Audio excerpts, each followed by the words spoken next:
What's up, everybody? This is another Red Eyes Productions. Welcome back to the Red Dragon Archive, where we always talking about awareness in some case or form. Now, I just want to shout out to all the new subscribers. I appreciate that, and everybody that's watching the videos is getting the watch time up.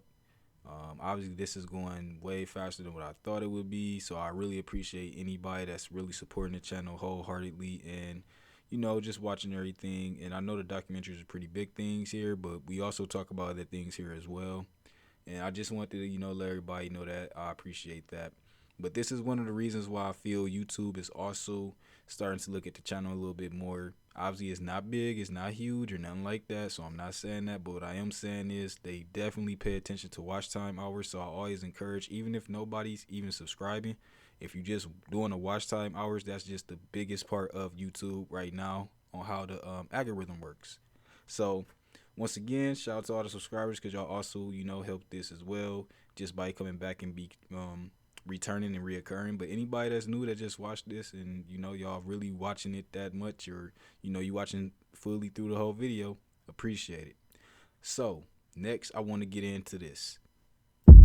YouTube crackdowns on QAnon conspiracy theory, citing offline violence. YouTube has played a bigger role in moving QAnon from the fringes to the mainstream than most platforms, which they go about to speak on Facebook, Twitter, etc. Obviously, the other social medias. So I'll go ahead and read a little bit of the article, but I will post the article link down in the description box below or in the pinned comments, one of the two, or maybe both, for y'all own personal research if y'all want to read the full thing. YouTube on Thursday became the largest social media giant to take steps to stop QAnon, the sprawling pro-Trump conspiracy theory community whose online fantasizes about a cabal of satanic pedophiles running the world have spilled over into offline violence.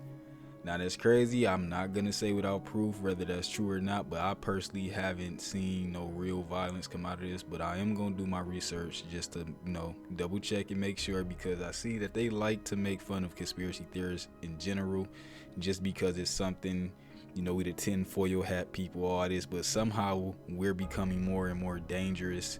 And the way they have to put it is it has to be some physical violence now, outside of they realize that people's minds are starting to wake up. And I don't believe there's real violence going on like that. I just believe that people is not supporting, or they're not easily won over any longer by the mainstream media. But let's proceed. The company announced in a blog post, meaning YouTube, that's the company, that it was updating its hate speech policies to prohibit content that targets an individual or a group with conspiracy theories that have been used to justify real world violence. Once again, I need to see that. The new policy will prohibit content promoting QAnon as well as related conspiracy theories such as Pizzagate, which falsely claims that which falsely claims that the top Democrats and Hollywood elites are running an underground sex traffic ring from the basement of a Washington pizza restaurant.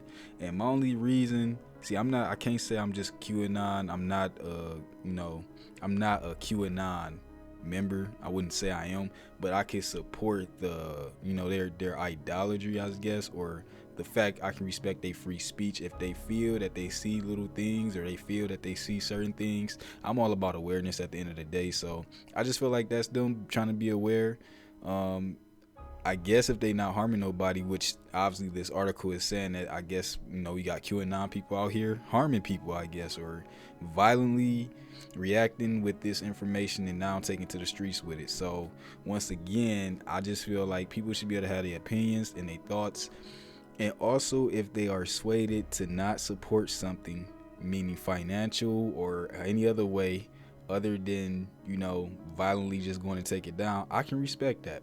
So I can't say I agree with all QAnon things because, once again, I'm not that deep into that. I only know a little bit about it, but most definitely Pizzagate, that's one thing I can kind of feel like I can kind of believe. And I say kind of believe for the simple fact, I feel like if what I was seeing about the WikiLeaks, if those emails are emails of actual, politicians or whatever and all that kind of stuff, then yeah, to me, that is evidence. To me, that is some form of evidence, and maybe it might not be to the degree, you know, certain people saying, but that is some form of being on to something. I know that much. But let's proceed. Under YouTube's new policy, which went into effect Thursday, content that threatens or harasses someone by suggesting they are complicit in a harmful theory like QAnon or Pizzagate will be banned. Wow. News coverage of these theories and videos that discuss the theories without targeting individuals or groups may still be allowed. So technically, in a nutshell, what that's technically saying is the, you know, videos that's kind of how I like to, you know, shoot them. As long as you ain't name dropping and all that kind of stuff, and you know, it shouldn't really be an issue. But I did read something in this article that says it's going to start, they already started shadow banning borderline content, which is technically my content would be borderline content, because I don't name drop, but I definitely let it be known that it's a, you know, try to make it obvious which group I'm talking about or what type of people I'm talking about. So yeah, it's stuff like that where, like I said, the whole link should be in the description box below. And obviously I don't know how long this video will be up, but if they don't never take it down, or they never take this damn link down, then it'll be there for y'all to go read fully and affect yourselves if y'all wish. Okay, which brings me into my next point, where I really want to go in on this, but I really, you know, I wouldn't read the whole thing. Obviously, if y'all want to read that real quick, y'all can. This is also talking about a video of mine on my about section, technically my about video that explains what my channel is about, with this copyright claims, or this copyright claim. So it's different than the copyright strike, but I also already disputed it and it was rejected, as y'all can see.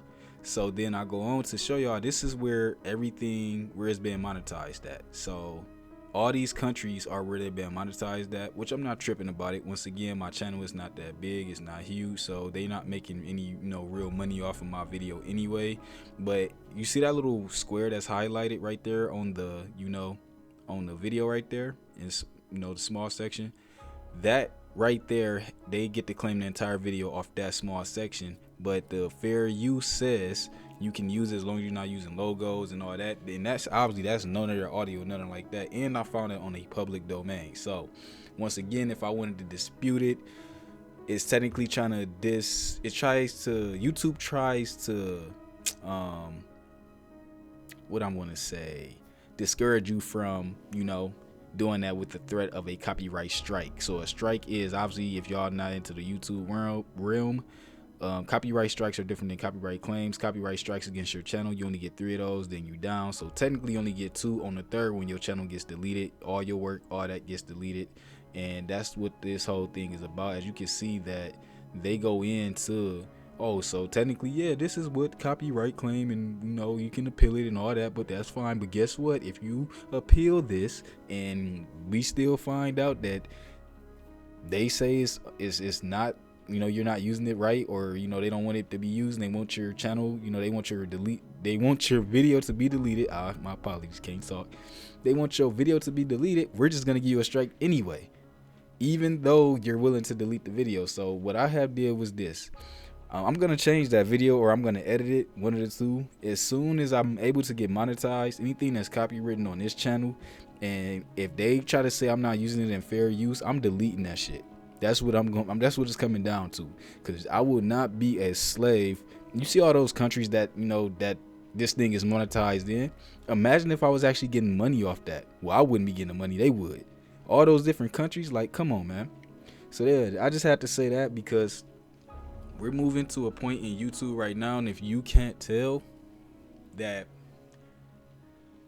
this is really, they cracking down on the creators, to me, in general, and your creativity is at stake. That's just how I see it personally.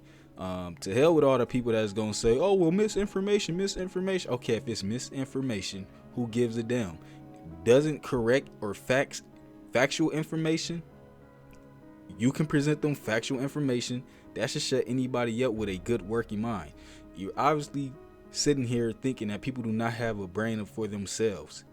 Obviously, if somebody was telling you that cookies was bad your whole life, you would instantly die when you ate them and all that, this, that, and the third, you think cookie companies will give a damn? And on top of that, like, they wouldn't. You want to know why? Because then you will be able to show facts. Well, if you eat 1 or 2 cookies, will you die? No. Will you die? Maybe. Who knows? But at the end of the day, when you see so many people eat the cookie and they not dead, that's a factual thing right there in your face that you can see, and that you like, okay, well, that was misinformation, because right here we got people eating fucking cookies left and right. Nobody's dead, or they're not instantly dying.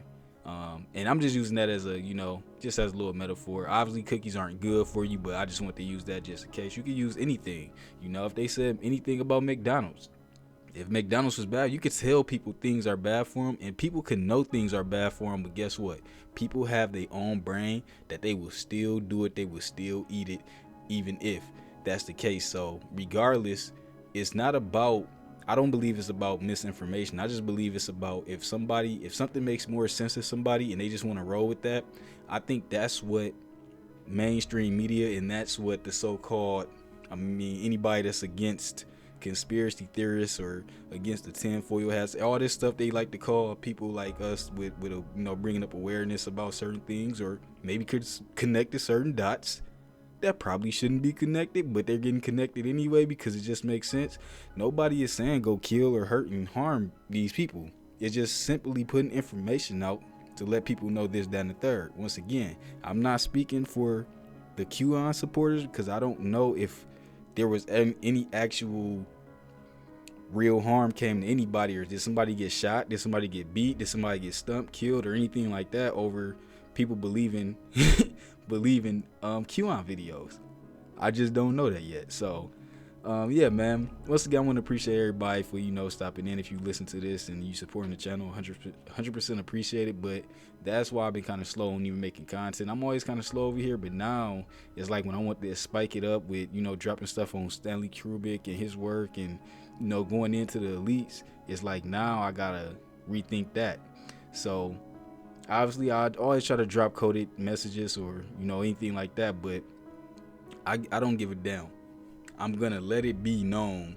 It won't be too coded. I probably won't name drop, but that's why when you see me using certain music or anything like that, it's for the copywritten stuff. It's for YouTube can't put this BS that they getting on right now. This is on the wave of let's kill small content creators, or let's kill content creators that actually have a critical thinking brain, that even if those creators are wrong, because I'm not saying everything is right that that we say, but at the end of the day, if we are actually wrong and there's some real facts coming out from the opposite side, then hey, we is wrong.